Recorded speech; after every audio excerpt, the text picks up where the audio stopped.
अस्सलाम वालेकुम। अस्सलाम वालेकुम। दुरूद शरीफ पढ़ लें।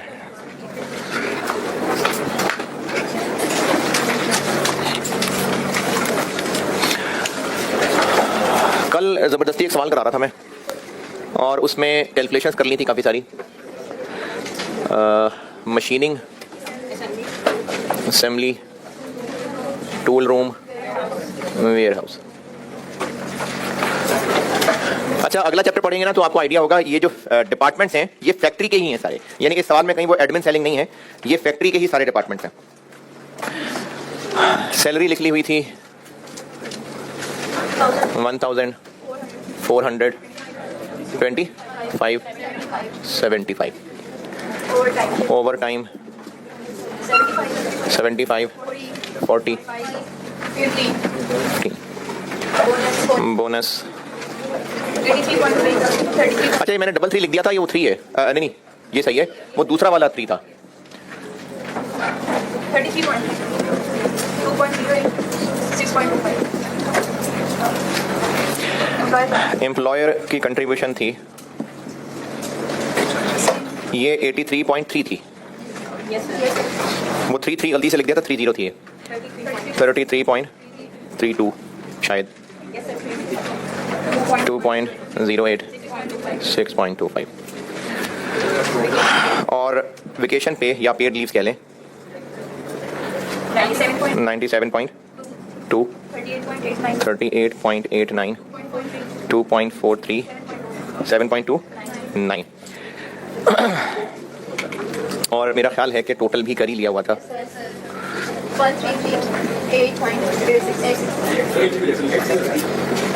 83, 545, 54।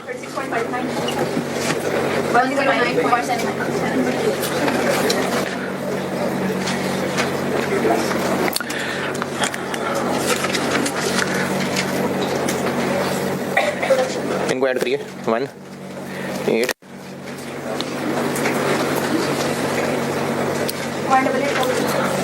4.37। और इन दोनों को क्यों कर रहा हूँ मैं इनको ऐड? 146.38। हाँ जी, डायरेक्ट और इनडायरेक्ट। यहां तक कल काम किया था। एक रिकैप दोबारा बता देता हूं।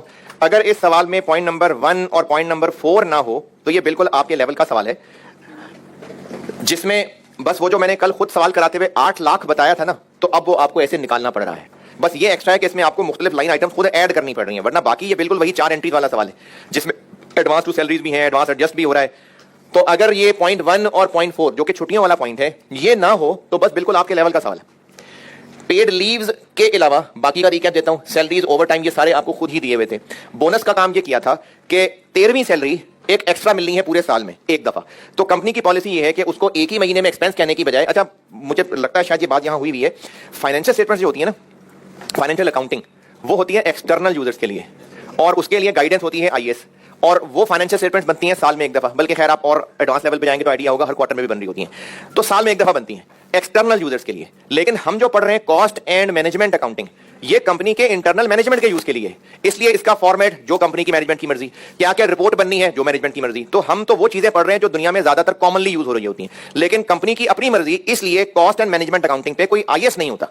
तो ये सारा कुछ जो हम पढ़ रहे हैं ना, ये कंपनी की इंटरनल रिपोर्टिंग है। तो कंपनी ने और ये जुमला भी पता नहीं शायद बोला, खैर आपको कैसे याद होना है, कॉस्ट एंड मैनेजमेंट अकाउंटिंग के अंदर यानी internally management mostly monthly accounts बना के चेक कर रहे होते हैं।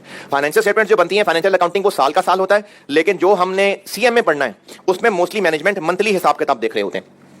तो कंपनी की पॉलिसी ये है कि बोनस देना तो साल में एक दफा है, यानी इस साल का एक्सपेंस है, लेकिन हर महीने थोड़ा थोड़ा एक्सपेंस डेबिट और पेबल क्रेडिट करना है। इसलिए जो बोनस देना था उसके 12 टुकड़े किए थे। और एम्प्लॉयर कंट्रीब्यूशन यहां क्यों लिखा, एम्प्लॉई कंट्रीब्यूशन क्यों नहीं लिखा? वो तो सैलरी में से कटना है, तो वो सैलरी के अंदर ये एक्स्ट्रा खर्चा होता है एम्प्लॉयर का, इसलिए इसको अलग से लिखा। पेड लीव्स के अलावा बाकी इस सवाल में जो लोग भी जाग रहे थे और अभी भी जाग रहे हैं, पेड लीव्स वाले पॉइंट के अलावा कोई एतराज, परेशानी, तकलीफ, को बुरा लगाओ किसी को, तो घबराहट कोई? हाँ जी, कुछ नहीं, कोई मसला नहीं। पेड लीव्स वाली बात में मसला होगा, और मसला ये होगा कि सर दोबारा बता दें, तो बता देता हूं। लेकिन फिर बता रहा हूं कि पेड लीव्स कैफ लेवल का कॉन्सेप्ट नहीं है, ये नहीं टेस्ट होना चाहिए था। सिर्फ इसलिए बता रहा हूं कि अगर पास्ट वाले सवाल दोबारा टेस्ट हुए, जो कि पिछले 3 अटेम्प्ट से हो रहे हैं, तो हो सकता है ये टेस्ट हो जाए। तो इसलिए एहतियातन बता रहा हूं। साल में अगर 360 दिन हैं, अच्छा इस चीज को समझने के लिए ना इतवारें इग्नोर, यानी इतवारों को भी काम करना होता है, और राउंड ऑफ करके 360 दिन। तो अगर कोई इंप्लॉयर अपने इंप्लॉय को साल की, मैं खुद ही लिख रहा हूं, 12,000 सैलरी दे रहा है और साथ ये भी उसको ऑफर कर रहा है कि तुम्हें 35 छुट्टियां अलाउड हैं, तो इनको पेड लीव्स इसलिए कहते हैं कि वो छुट्टी करेगा फिर भी पैसे नहीं कटेंगे, तो ये पेड लीव्स हैं। अब अगर उस वर्कर को 35 छुट्टियां साल में अलाउ कर दी हैं, तो इसका मतलब है कि वो 35 छुट्टियां कर भी लेगा, तनख्वाह नहीं कटेगी, यानी छुट्टी कर रहा होगा, पैसे फिर भी मिल रहे होंगे, तो वो पेड लीव्स कहलाती हैं। अब इसमें आगे ना फिर 2 चीजें होती हैं, सीफा 1 की एक्स्ट्रा बात बता रहा हूं, आप सीफा 1 में जब भी कभी पहुंचेंगे तब पढ़ेंगे। उसमें वेस्टिंग नॉन वेस्टिंग होती हैं, 2 तरह से होती हैं। एक ये होती है कि अगर तो ये छुट्टियां नहीं की तो मर्जी तुम्हारी, ना करो, ऑफर की, जाया कर दी, साल खत्म, ऑफर खत्म। दूसरी टाइप होती है कि अगर वो छुट्टियां नहीं कर रहा तो उसको फिर इन छुट्टियों के पैसे पे कर देते हैं। ये 2 अलग अलग टाइप्स होती हैं, सीफा 1 में पढ़ेंगे आप। अभी आपके लेवल पे, चूंकि सिर्फ इस सवाल में टेस्ट हुआ था इसलिए बता रहा हूं, आपके लेवल पे हम इसकी ये इंटरप्रिटेशन कर लेते हैं कि इन 35 दिनों की छुट्टी अलाउ की थी। पेड का मतलब ये था कि छुट्टी कर भी लेगा तो पैसे नहीं कटेंगे। लेकिन अब दूसरा एस्पेक्ट ये है कि अगर छुट्टी नहीं करेगा तो वो टेक्निकली ज्यादा काम कर रहा होगा ना, तो फिर उस ज्यादा काम के अलग पैसे मिलेंगे उसको। क्योंकि अगर एम्प्लॉयर ने उसको 360 दिन के 35 छुट्टियां अलाउ कर दी थी, तो इसका मतलब एम्प्लॉयर ये जहन बना चुका था कि मैं उसको 12,325 दिन काम करने के दे रहा हूं। 325 क्या, तो अगर वो अपने जहन में इसको मान चुका है कि 325 दिन काम लेना है मैंने से, तो अगर वो 35 दिनों में भी घर नहीं बैठ रहा, एसी के लिए काम करने आ जाता है, तो फिर वो एक्स्ट्रा काम कर रहा है। तो आपके लेवल पे पेड लीव का मतलब कि अगर छुट्टी नहीं करेगा तो इतने काम के पैसे एक्स्ट्रा ले लेगा। अब उसको साल में टोटल कितनी छुट्टियां अलाउड थी? 35। मैंने मिसाल मशीनिंग की ली थी, दोबारा बताता हूं। 1 महीने की तनख्वाह 1,000 रुपए, ये क्या किया, 1 दिन की, टोटल उसको इतने पैसे मिलने हैं साल में, हर महीने या साल में एक दफा टोटल।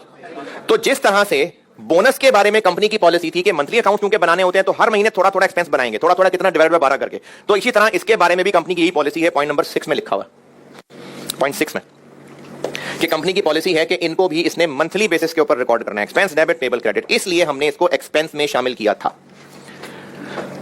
तो हर महीने एक्सपेंस, डेबिट, पेबल, क्रेडिट होता जाएगा, और अगर एंड पे पता चला कि ये तो छुट्टियां कर गया तो रिवर्स कर देंगे। तो अभी इस सवाल का पॉइंट 4 इग्नोर करके पहले मैं सवाल करता हूं, फिर पॉइंट 4 बताऊंगा। इस कैलकुलेशन में बता दें, पहले कुछ पूछना है तो फिर मैं एंट्रीज करता हूं। हाँ, साल के एंड पे हिसाब देखेंगे ना कि क्या बना। हाँ, अच्छा ये ना अगेन ज्यादा लंबी बात हो जाएगी, ऊंची बात है कि हर महीने करना है कि साल के एंड पे करना है, एस्टीमेट का क्या करना है, ये ओवर बात हो जाएगी, तो इसलिए बस साल के एंड पे करेगा।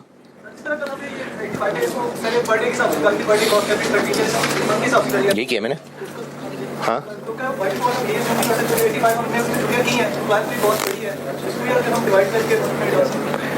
85,000 की छुट्टियां की हैं, कितनी छुट्टियां की हैं?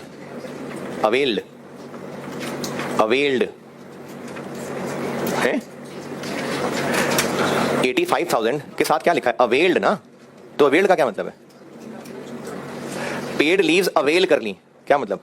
छुट्टियां कर ली, ये काम नहीं करने आया, छुट्टियां इतनी की हैं, और भी हो सकता है बाद में करें पूरे साल के एंड तक। लेकिन पॉइंट 4 को बाद में करता हूं डिस्कस, अभी पॉइंट 4 के अलावा करते हैं। पहले पॉइंट 4 के अलावा कर लेना पहले, ताकि एंट्रीज में आपको क्लियर कर दूं, फिर पॉइंट 4 समझाता हूं। पेड लीव्स वाले पॉइंट के अलावा ये वही उसी तरह का जैसे कल क्लास में सवाल किया था, उसी तरह आपके लेवल का सवाल है। बस फर्क ये पड़ा है कि मैंने कल 8 लाख की टोटल फिगर बता दी थी, अब नहीं बताई। मैंने 8 लाख की फिगर के टुकड़े परसेंटेज की शक्ल में बताए थे, अब उन्होंने 4 टुकड़े खुद ही करके दे दिए। इस कैलकुलेशन से आगे बढ़ें, एंट्रीज करते हैं। एंट्रीज वही जा रही हैं लेबर से रिलेटेड। तो ड्यूरिंग द ईयर, नहीं ड्यूरिंग द मंथ, जिन लोगों को एडवांस दिया कितना है, कितना है भाई, किधर है? Point number 5। तो जो एडवांस दिया उसकी कर लेते हैं एंट्री।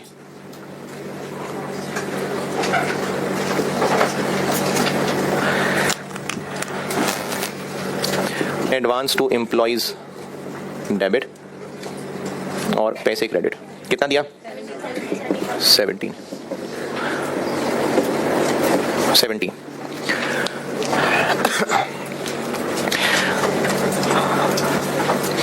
जो सारा का सारा एक्सपेंस है, रिपीट कर रहा हूं कल वाली बात, कि अगर एंड रिजल्ट देखें, सीधी सीधी बात करें तो एक्सपेंस, डेबिट, कैश, क्रेडिट, लेकिन बस फॉर्मेलिटी समझ लें कि इसको 3 टुकड़ों में तोड़ के किया जाता है। पहले एक्सपेंस फैक्ट्री का पूरा चार्ज करने की बजाय टेम्परेरली एक शॉपर इस्तेमाल किया जाता है, wages control, wages control debit. और इस सवाल में कोई एडमिन सेलिंग की तो इंफॉर्मेशन ही नहीं है, ये सारे फैक्ट्री ही के हैं, यानी यही सारा का सारा 1884.37 प्लस 146.38, ये सारा का सारा वेजेस कंट्रोल में डेबिट।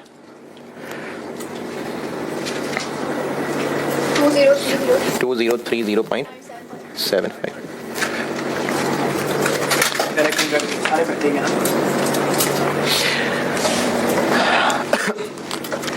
फैक्ट्री के चूंकि चारों डिपार्टमेंट्स हैं, कैसे पता फैक्ट्री के हैं? जब डिपार्टमेंट्स, इसके बाद जो मैंने चैप्टर पढ़ाना है अभी ओवरहेड्स का, तो उस चैप्टर की प्रैक्टिस से हो जाएगा आइडिया। डिपार्टमेंट्स ये इस तरह के नाम सारे फैक्ट्री के ही होते हैं, तो ये फैक्ट्री ही के सिर्फ डाटा है, तो फैक्ट्री के ही है। तो अभी फिलहाल डायरेक्ट इनडायरेक्ट तोड़ने की बजाय वेजेस कंट्रोल डेबिट, और इन सब के अगेंस्ट जो जो पेएबल है वो सारे पेएबल क्रेडिट। क्या क्या पेएबल है? गवर्नमेंट को पैसे देने हैं, विद होल्डिंग टैक्स पेएबल, कितना बताया हुआ है, एक एक करके बताया हुआ है, कितना 25 और 15 और बस, तो विद होल्डिंग टैक्स पेएबल आ गया 40। और किसको कितने देने हैं? प्रोविडेंट फंड वाले डब्बे को बांटना है, कितना?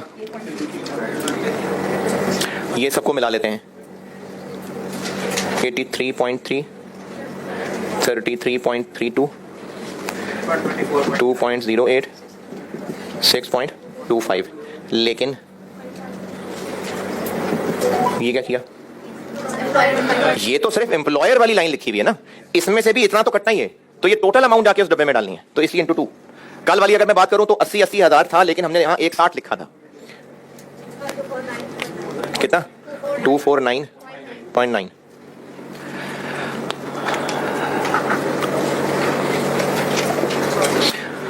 जो लोग जाग रहे हैं, समझ आ रहे हैं सारे? नींद आ रही है ना?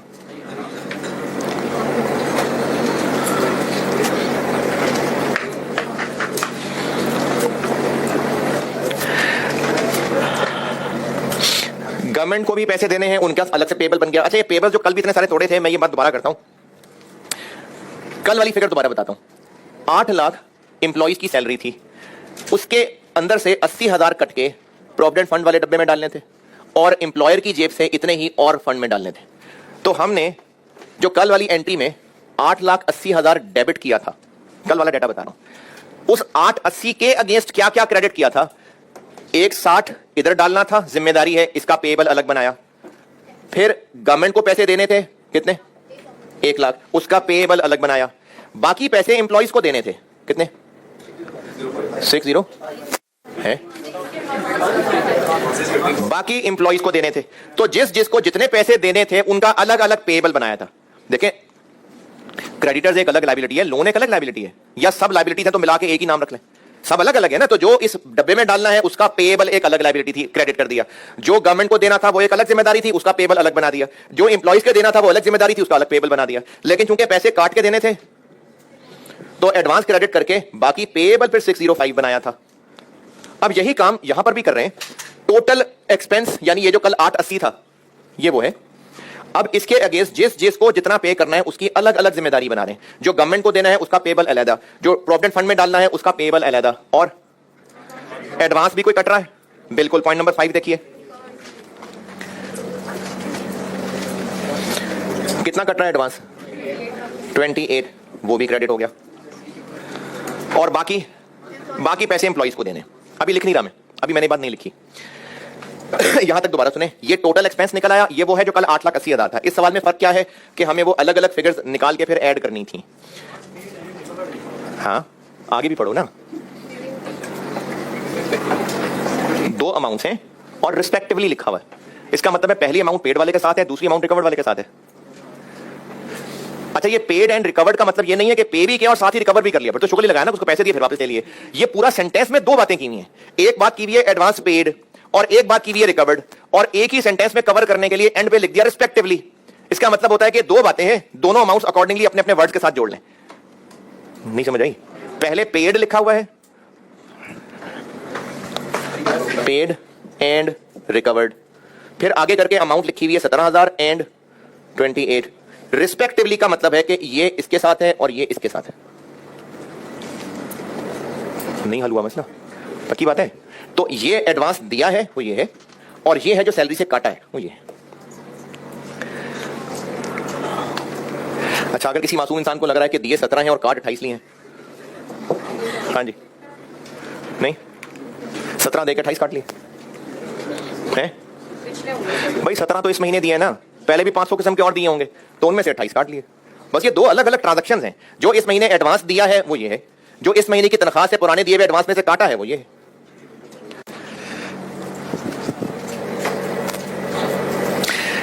अच्छा, सवाल पूछने से ना शर्माया नहीं करें। देखें, इस बच्चे के सवाल की वजह से ना और भी काफी सारे लोग हैं जो अपनी तरफ से अंग्रेज बन रहे थे, लेकिन उनको रिस्पेक्टिवली वाली बात अब समझ आई जाके। तो सवाल पूछा करें, जिसको जैसा भी बोंगा सा भी सवाल लगता हो ना, पूछा करें। और किसी ने कुछ पूछना हो? अभी आंटी चल रही है, अभी और बहुत कुछ है इसमें।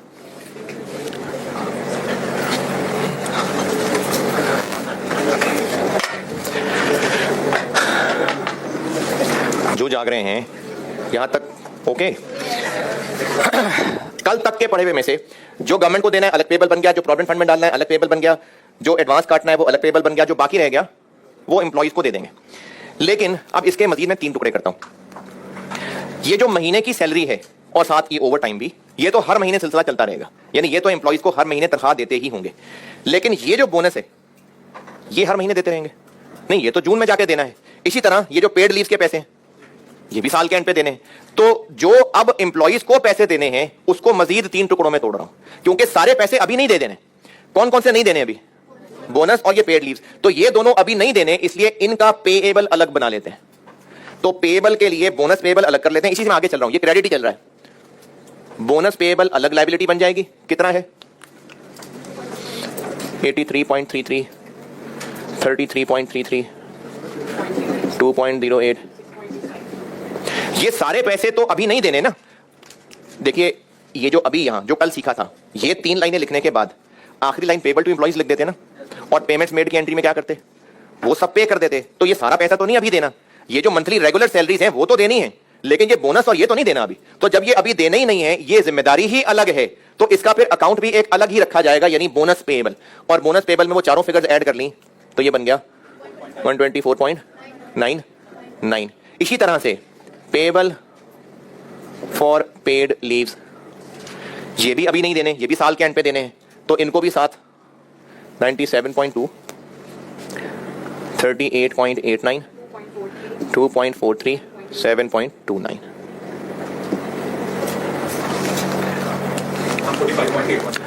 145.81।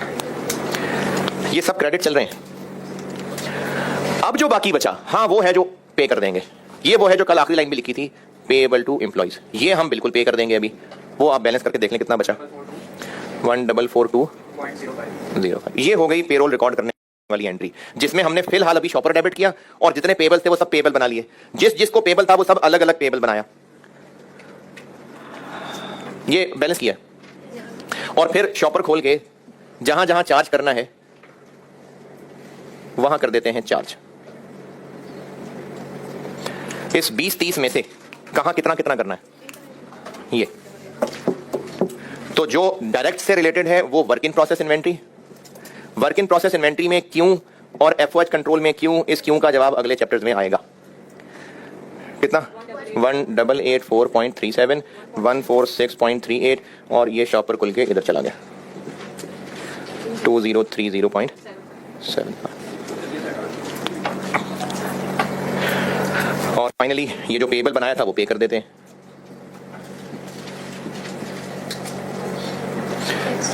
गवर्नमेंट को गवर्नमेंट के पैसे दे देते हैं 40, डब्बे के पैसे डब्बे में डाल देते हैं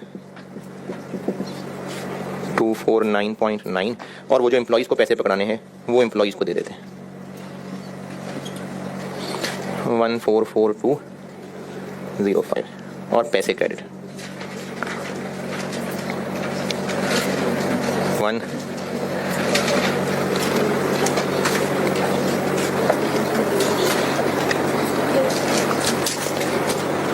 पूरी कर लूँ 1731.95। पॉइंट नंबर 4 के अलावा ये मैंने कर दिया सारा पूरा। इन सारे डेबिट क्रेडिट को देख लें, इनमें जो अमाउंट्स हैं वो देख लें, और अभी भी कोई बात समझ नहीं आई तो बताएं, दोबारा कोशिश कर लेता हूँ। हाँ जी, अब वो हर महीने थोड़े थोड़े से जुड़ते जाएंगे, फिर साल के एंड पे पे कर देंगे।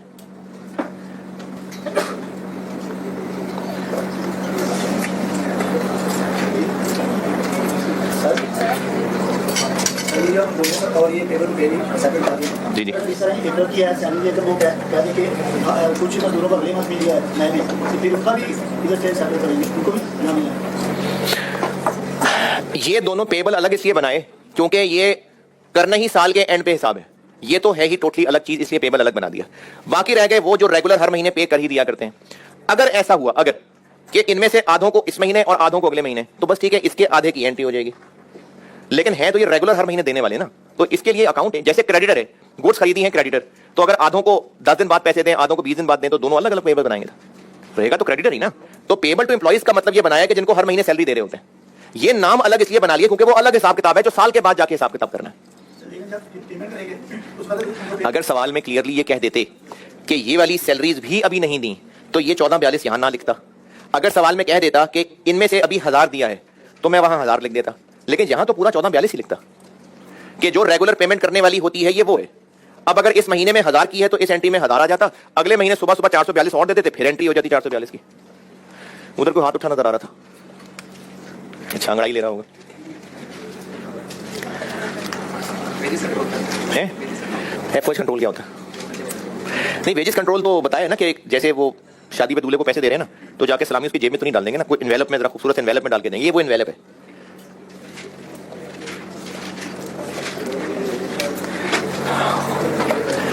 जी कल थे क्लास में, कल वाला लेक्चर खोलना। एम्प्लॉयर की कंट्रीब्यूशन कितनी थी?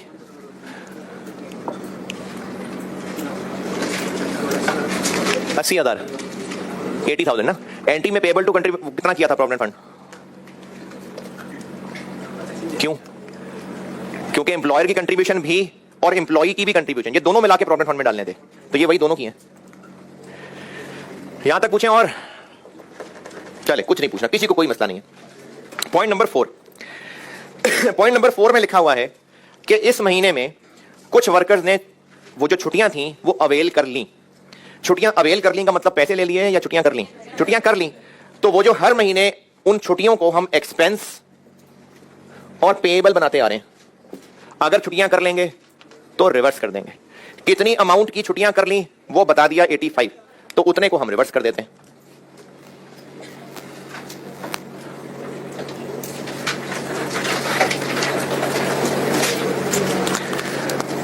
पेएबल फॉर पेड लीव्स 85 है जी। लेकिन हमें इस महीने पता चल गया ना कि कितना, जैसे एडवांस है, अगर एडजस्टमेंट हो गई तो क्रेडिट कर दिया। इसी तरह अगर हमें अभी ही पता चल गया कि कितनी हो गई हैं छुट्टियां, तो कर देंगे एडजस्ट, क्योंकि उसने अमाउंट बता जो दी। अगर तो होता ना ईयर एंड, तो वो ये होता कि वो साल के एंड पे जाके हिसाब किताब करते कितनी हुई कितनी नहीं हुई। अब अगर उसने हर महीने में कर ही लिया हिसाब, अगर देख ही लिया कि इस महीने में कितनी छुट्टियां हुई हैं, तो कर लेते हैं एंट्री, अमाउंट जो पता चल गई है।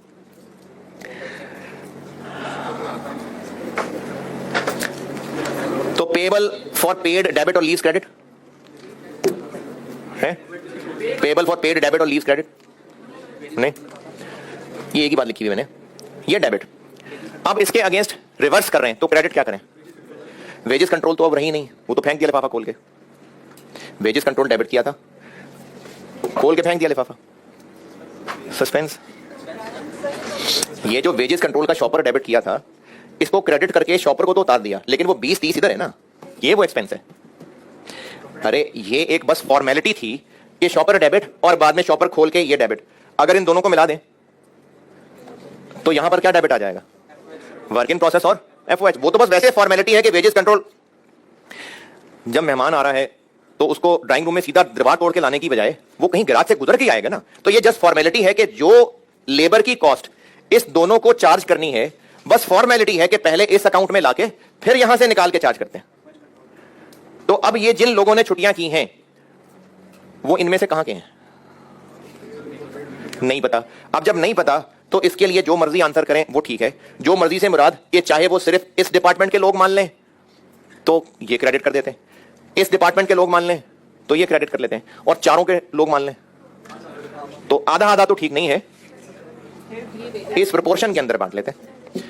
तो अगर आप इसमें ये अज्यूम करें कि ये सारे के सारे लोग इन दोनों डिपार्टमेंट्स के हैं तो एफओएच कंट्रोल क्रेडिट, सारे लोग उन दो के हैं तो वर्क इन प्रोसेस क्रेडिट, और अगर सब डिपार्टमेंट्स के हैं तो वर्क इन प्रोसेस भी क्रेडिट और एफओएच भी क्रेडिट। कितना? 85 को इन दोनों में रेशो में बांट लेते हैं। रेशो में कैसे बांटते हैं? इससे डिवाइड, इससे मल्टीप्लाई, इससे डिवाइड, इससे मल्टीप्लाई। तो अगर दोनों में बांट लें तो वर्क इन प्रोसेस में आ जाएगा 7 8 और इधर 6 पॉइंट।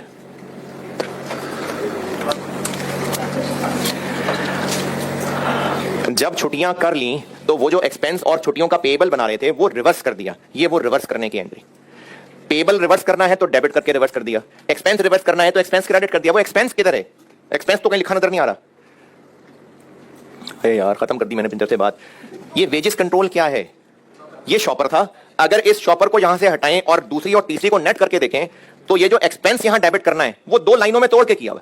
वेजेस अगर डायरेक्ट लोगों की हैं तो वर्क इन प्रोसेस, इनडायरेक्ट की है तो एफओएच। जब हमने इन दो में एक्सपेंस डाला है, इन दो में, तो अब रिवर्स करेंगे तो इन्हीं दो को क्रेडिट करेंगे ना। तो 85 को इन दोनों में क्रेडिट कर दिया। 85 को कैसे तोड़ा है कुछ नहीं बताया तो प्रोपोर्शनेटली तोड़ दी। ये था जी सवाल।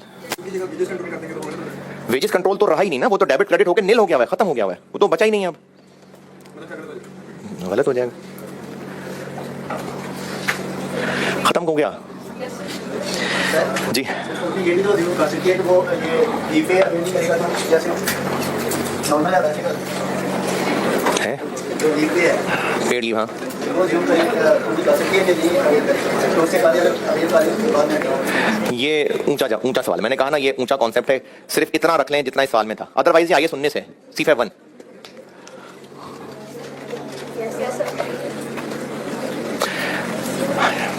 एक सवाल होमवर्क दिया था मैंने परसों और आपने कर भी लिया होगा, कल दोबारा कहा था तो फिर कर लिया होगा जाके, बार बार कर करके याद भी हो गया होगा, मसला भी कोई नहीं आया होगा।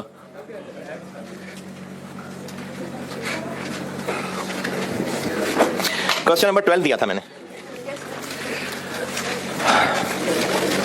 लेबर 4 तरह के लोग थे और इन चारों ग्रेड्स में कितने वर्कर्स हैं, कितने कितने घंटे उन्होंने काम किया ये बताया हुआ है, लेकिन एक का बताया है तो नंबर ऑफ लोगों से मल्टीप्लाई करेंगे तो टोटल पता चलेंगे। इसके कितने? 2, इसके 7, इसके जिन्होंने भी किया है, जिन्होंने भी, किन्होंने, सही, बाकियों को यकीनन कोई मौत ही पड़ी होगी तो नहीं किया होगा। चले शायद जिंदगी में कभी करने का दिल कर जाए। ये इन चारों ग्रेड्स में मौजूद वर्कर्स के टोटल आवर्स हैं। अब इनमें जो बेसिक वेज और ओवर टाइम है, जिन्होंने भी किया है, बेसिक वेजेस और ओवर टाइम में उम्मीद करता हूं कि आप खैरियत से होंगे और आपको इसमें कोई मसला नहीं होगा।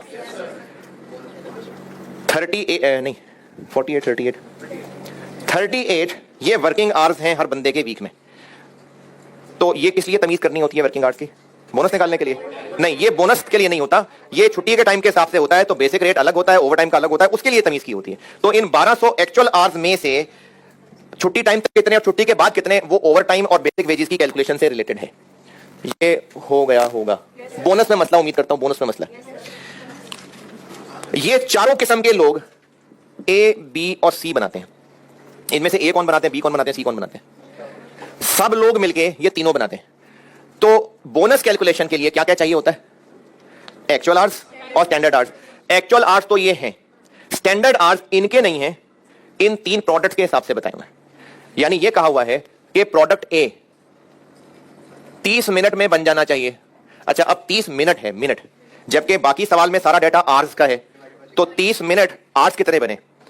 आधा घंटा, 0.5। और उसको आप अगर जबानी कर सकते हैं तो ठीक है 0.5, लेकिन अगर नहीं जबानी हो रहा तो 30/60। 60 क्यों? 60 मिनट होते हैं घंटे में। तो कंपोनेंट ए कितने टोटल बने 4 4 4। अच्छा, स्टैंडर्ड आवर्स निकालने के लिए, स्टैंडर्ड आवर्स क्यों निकाल रहे हैं? बोनस के लिए ना, एक्चुअल आवर्स ये हैं, स्टैंडर्ड आवर्स निकाल रहा हूं। तो एक के लिए स्टैंडर्ड है 30 मिनट, यानी ये। अब आप 30/60 कर लें, या अगर जबानी समझ आता है तो इन 2.5 कर लें, क्योंकि आवर्स में सवाल चल रहा है ना, तो ये मिनट को मैंने आवर्स कर लिया।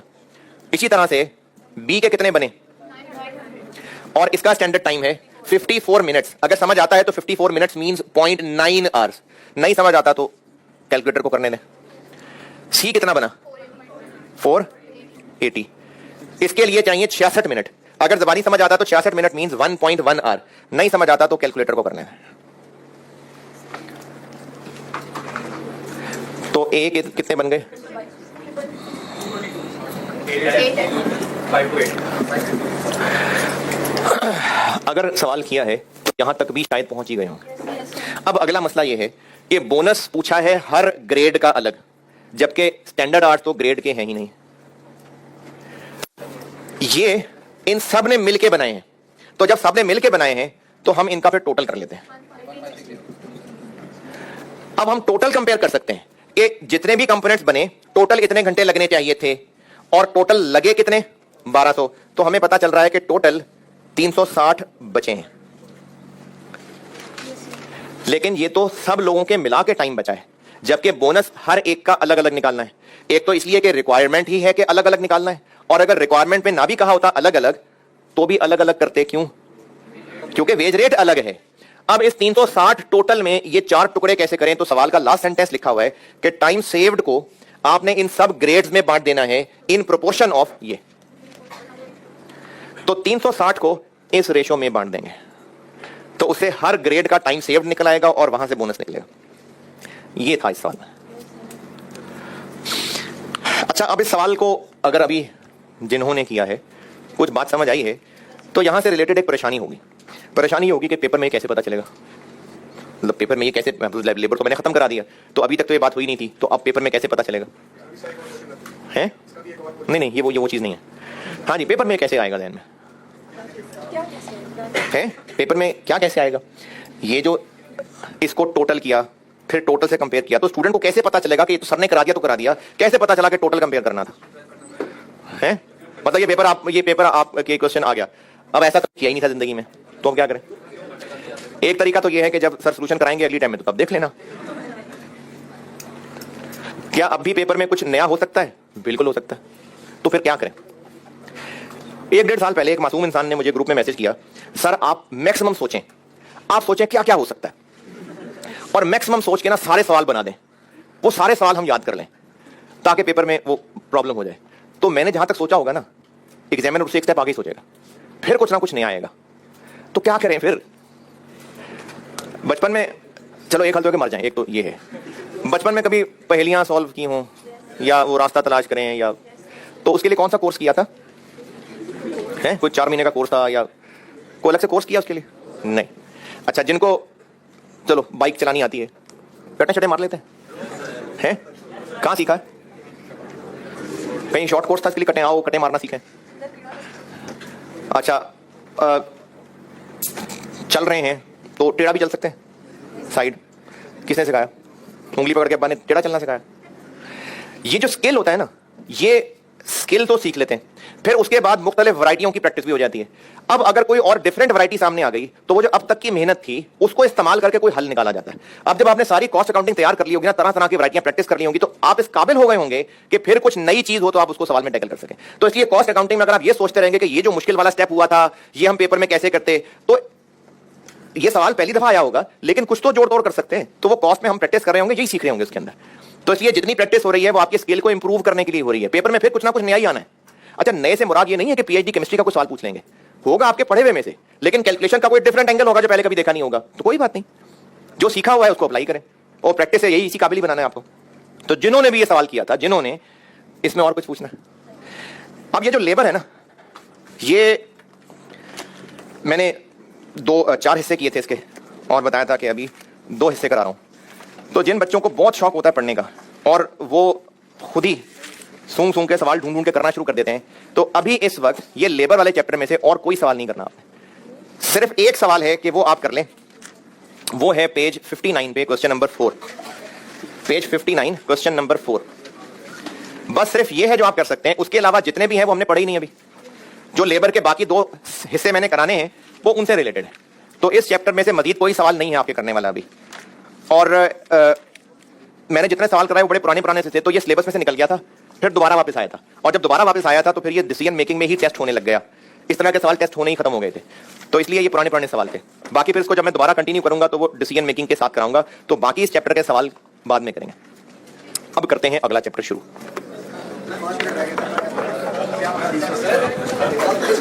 क्या करूं?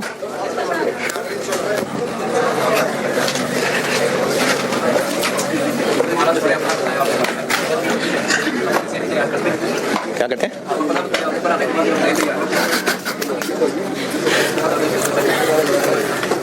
कल करते हैं शुरू।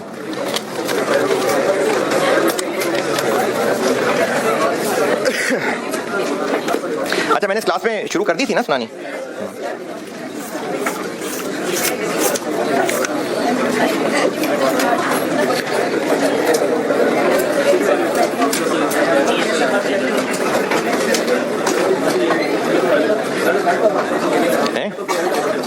मुझे भी भाई 2-3 का ही पता। कोई आखिरी बात किसी को याद हो तो? हाँ, खटकना। ओके।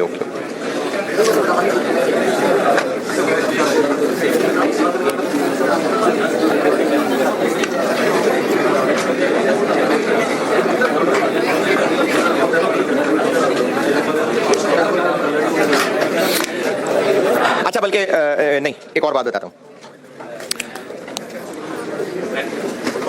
मैंने नहीं, बस दबानी। मैं जब ये सब इसकी तमीद बांध रहा था तो शायद मैंने इस बात का जिक्र किया था, नहीं किया था तो दोबारा अब कर देता हूँ। आपको मैंने इंशाल्लाह कॉस्ट ही पढ़ानी है और सिलेबस कवर बिल्कुल करना है, मेहनत से ही पढ़ाना है, जिस मकसद के लिए आप यहाँ आए, जिस मकसद के लिए मैं यहाँ हूँ। लेकिन कॉस्ट के अलावा, कॉस्ट के साथ साथ जो और एक बहुत इंपॉर्टेंट मकसद है वो ये है कि जब आप यहाँ से निकलें सेशन खत्म करके, तो अल्लाह की मजीद पहचान, जिंदगी का मकसद, ये भी अंडरस्टैंडिंग मिली हो। क्योंकि अब तक जो बचपन से ग्रूमिंग हो रही थी, अब तक जो लाइफ में टारगेट दिए जा रहे थे वो ये दिए जा रहे थे कि बस पैसा कमा लो तो जिंदगी बन जाएगी, उसके बाद क्या होगा। तो इसलिए एक कोशिश है कि आप लोग जब यहाँ से निकलें तो आप में बेहतरी आई हो। अब उसके हवाले से मैंने लास्ट टाइम ये काम शुरू किया था और एक सोसाइटी बनाई थी, एक क्लब कह लें उसको, और लास्ट टाइम भी कुछ बच्चों को साथ मिलाया था। वो बच्चे इधर उधर चले गए इस सेशन में, और आप लोगों में साथ मिला लूंगा, और हिदायत सीकर्स के नाम से बनाया था। और इसमें मल्टीपल एक्टिविटी सोची थी। लास्ट टाइम तो खैर 2-3 ही कर सका था, अब इस दफ़ा और ज़्यादा प्लान है। एक तो मैं रेगुलर मुख्तलिफ टॉपिक पे बयान कंडक्ट कर लेता हूँ। लास्ट टाइम के भी बहुत सारे हैं, और जिन लोगों को आइडिया है, जिन्होंने सुने हुए हैं, तो मैंने वो अब चैनल बना के उस पर रखे भी हुए हैं। अगले वीक का इंशाल्लाह प्लान है। करूँगा तो मैं जीडी में, लेकिन अगर आप लोगों में से कुछ हुए सुनने वाले तो फिर मैं यहाँ दोबारा भी कर दूंगा, और टाइम उसका इस क्लास के बाद ही रखूंगा। तो लेकिन वो डिपेंड करता है, लोग मौजूद होंगे कि तो कर दूंगा, नहीं होंगे तो बस जीटी में करूंगा जाके। एक तो ये रेगुलर बयान वगैरह करता हूँ। दूसरा एक इसका हिस्सा ये होता है कि लास्ट टाइम मैं 2 सेशंस करवा पाया था बच्चियों के लिए। एक अलग से फीमेल स्पीकर आई थी और 1 या 2 सेशन करवाए थे, तो उसके लिए भी कोशिश इस दफा करूंगा इस प्लेटफॉर्म से। तीसरा एक काम, वो भी मैं इंकरेज करूंगा, आप लोग उसका हिस्सा बनिएगा ज़रूर, क्योंकि जो लोग हिस्सा बने थे उनको बहुत फ़ायदा हुआ था और मुझे भी बहुत फ़ायदा हुआ था, क्योंकि सवाल मैंने खुद बनाए थे। अभी भी इंशाल्लाह मैं मिड का प्लान कर रहा हूँ कि एक कुरान का ना क्विज कंपटीशन कराया था मैंने। 2 लोगों की टीम थी और कुछ सूरत डिफाइन कर दी थी कि ये सूरतें हैं, उनका तर्जुमा और उसके ऊपर सवाल बनाए हुए थे, मैंने खुद ही सारे बनाए हुए थे। तो वो बड़ा अच्छा रहा था, बहुत ज़बरदस्त रहा था। जिन बच्चों ने पार्टिसिपेट किया था बहुत अच्छा काम था। तो उसके लिए ज़रूर कोई ना कुछ सोचे। मैं अगले वीक में शायद अनाउंस करूँगा, लेकिन इस मंथ के मिड में मेरा वो प्लान है। उसके अलावा एक और काम ये है जो अब जिसके मकसद के लिए बात शुरू की है, बगैर किसी ऐसे इख्तलाफ में गए कि आप, क्योंकि आप मल्टीपल इलाकों से हैं, मुख्तलिफ मसालिक से आपका ताल्लुक है, और किसी ऐसी इख्तलाफी तफसील में गए, एक इंट्रोडक्शन अल्लाह से जोड़ना, दीन की अहमियत समझना, इसके लिए ना एक इंस्टीट्यूट के साथ जिनके साथ मैं भी जुड़ा हूँ, मैं भी पढ़ रहा हूँ वहाँ, तो उनके साथ मिलकर कोर्स डिज़ाइन करवाया था। और ऑब्जेक्टिव ये था कोई 8-10 घंटे का कोई एक लेट्स से 1 महीने का कोर्स हो, शॉर्ट्स कोर्स, जिसमें हदीस के साथ, कुरान के साथ, अल्लाह, हमारे जो अकायद हैं, जो हमारी ज़िंदगी का मकसद है, उसके साथ थोड़ा थोड़ा सा जोड़ना। वो इंशाल्लाह इस महीने में, मई में वो स्टार्ट करना है। जीटी में बच्चों ने काफ़ी ज़्यादा हामी भर ली, तो जीटी में तो वो शुरू कर रहा हूँ मैं। और अगर आप में से भी कोई लोग विलिंग हुए तो मैं आपकी डिमांड पे देखते हुए उनसे देखूंगा, अगर गुलबर्ग में भी हो सके तो होगा क्या पॉसिबल। मैंने आपको टॉपिक्स बताए हैं, उसमें मतलब अल्लाह की पहचान है, हदीस की इंपॉर्टेंस है, सुन्ना की इंपॉर्टेंस है, कुछ और चीज़ें हैं जो कुछ पुराने पाक की कुछ सिलेक्टेड सूरत है, उनके ऊपर डिस्कशन है। फिर जो मजीद इसके अंदर जिनके अंदर तलब होगी, फिर उसका एक लेवल 2 भी डिफाइन कर लेंगे, फिर लेवल 3, यानी किसी तरह से आप इस 4 महीने के कैफ के सेशन में कहीं ना कहीं जुड़ के कुछ ना कुछ हासिल करके जाएं। उसके बाद जिसके अंदर जितनी तलब होगी, फिर आगे मेरा तो जबरदस्ती काम है ही नहीं, तो जिसके अंदर जितनी तलब होगी वो उसके हिसाब से फिर आगे अल्लाह ताला उसको उससे काम ले। ये जो ऑनलाइन वाले बच्चे सुन रहे हैं, जो इधर लाहौर में रहते हैं, आना हो तो वो भी आ जाना, डिटेल शेयर कर लूंगा मैं अगले हफ्ते में। तो होगा भी तो कुछ ऐसा ही होगा कि मैक्सिमम 1 घंटा और हफ्ते में मैक्सिमम 2 दिन, ताकि कुछ 4-4 मतलब 8-8 क्लासेस नहीं, 2-2 तकरीबन 8 क्लासेस करके और इस महीने में इसको पूरा कर दें। और अगर यही लोग इंटरेस्टेड हुए तो उसका एक लेवल 2 भी डिफाइन करके जून में वो भी कर दें। इस तरह से एक छोटा स्टार्टिंग ना एक साइकिल चलाने का इरादा है। तो पहले तो जो मेल बच्चे हैं, पहले वो बताइए कि अगर इस तरह का कोर्स शुरू करें और गुलबर्ग में करें, अगर आपकी डिमांड होगी तो 4 बजे कौन कौन विलिंग है? जज्बाती होने की जरूरत नहीं है, वाकई जो बैठना चाहे। अच्छा, बस मैं जानना चाह रहा हूं कि डिमांड, क्योंकि बाकी किसी क्लासों में मैंने और बात नहीं की, पहले अपनी क्लासेस में करूंगा और अगर अपने बच्चे पूरे नहीं हुए तो बाकी क्लासेस में कर लेंगे। लेकिन बेइज्जती नहीं कराना। ये ना हो कि मैं उस्ताद को लेके आऊं, पता लगे 2 बच्चे बैठे हुए आगे। ये ना हो, ये जो लोग सोच समझ के हाथ उठा रहे हैं, अच्छा फीस कोई नहीं है इसकी और एंड पे रोटी छोटी भी कोई नहीं है। आप दोबारा पूछता हूं, हाँ जी, हाथ अभी भी वही है या डाउन हो गए? अच्छा, आप में से कोई? ठीक है, 1 बजे या 4 बजे? अच्छा ठीक है, चले मैं आगे बात पहुंचा देता हूं। कोशिश करेंगे कि गुलबर्ग में भी कोई ना कोई सेटअप शुरू कर सकूं। जीटी में तो इंशाल्लाह हो जाएगा, वहां ज्यादा बच्चे विलिंग थे, लेकिन यहां भी कोशिश करते हैं। और बाकी अपनी क्लासेस में भी पूछ के देखूंगा। उसके अलावा भी और भी वर्कशॉप भी सोची नहीं है, लेकिन चलें थोड़े से शुरू करते हैं, फिर आगे इंशाल्लाह अल्लाह ताला आसानी करेगा। और पिछले सेशन के जो लोग थे वो तो छोड़ के चले गए, तो मैं बता भी दूंगा, मुझे सपोर्ट के लिए आप साथी तो चाहिए ये सब इस कंडक्ट करने के लिए। तो वो जब मुझे चाहिए होंगे तो मैं आपसे बता दूंगा, जो भी वॉलंटियर साथ मिलना चाहे फिर वो मिल लेना साथ। इससे रिलेटेड किसी का कोई सवाल एतराज है तो बताएं, क्योंकि वो जीटी में मैंने जब ये ऐलान किया था पिछले सेशन में, तो एक बच्चे ने कहा था हमें क्या बनाएंगे, यानी बरेलवी बनाएंगे कि देवबंदी बनाएंगे कि अहले हदीस बनाएंगे? तो कुछ नहीं, क्योंकि हमारे दीन के अंदर इख्तलाफ होना एक डिफरेंट चीज़ है, और आप के दौर में सहाबा के दरमियान में भी इख्तलाफात मौजूद थे, लेकिन उसके अलावा फिर नफरत अंगेज चीज़ें होना वो और चीज़ है। तो हमारे दीन के अंदर बहुत कुछ कॉमन है, बजाय इसके लड़ाई झगड़े पे बात करें, बहुत कुछ कॉमन है। तो ये सिर्फ इग्निशन है, इंशाल्लाह किसी इख्तलाफ की बात के बगैर इग्निशन के किसी तरह से अंदर एक स्पार्क लग जाए। अगर लग गया तो जिसके अंदर तलब है फिर अल्लाह ताला उसका हाथ खुद पकड़ लेंगे। चलें ठीक है जी, कल मुलाकात होगी इंशाल्लाह।